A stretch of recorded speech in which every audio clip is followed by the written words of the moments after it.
ఇప్పుడు భారత్ పాకిస్తాన్ మధ్య యుద్ధ వాతావరణం ఉన్న కారణంగా తిరుమలలో సెక్యూరిటీని కట్టుదిట్టం చేశారని నిన్నటి వీడియోలో నేను తెలియజేశాను. అయితే చాలామంది భక్తులు అది చూసి టెన్షన్ పడి మేము మే నెలలో ఫలానా తేదీలో దర్శనంకి రావాలనుకుంటున్నాము, సేఫా కాదా అని అడుగుతున్నారండి. పూర్తిగా సేఫే అండి. మీరు ఎప్పుడైనా కూడా దర్శనానికి రావచ్చు.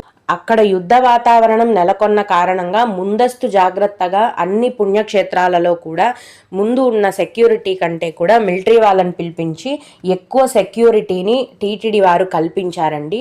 అంతే తప్ప ప్రస్తుతం తిరుమలలో అయితే వాతావరణం మామూలుగానే ఉంది. ఎటువంటి ఇబ్బంది ప్రమాదాలు కూడా లేవు.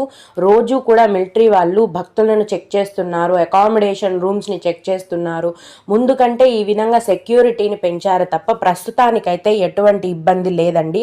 అందరూ కూడా మీరు అనుకున్న తేదీలలో తిరుమలకు వచ్చి స్వామివారిని దర్శనం చేసుకోవచ్చు. రద్దీ కూడా ముందుటి కంటే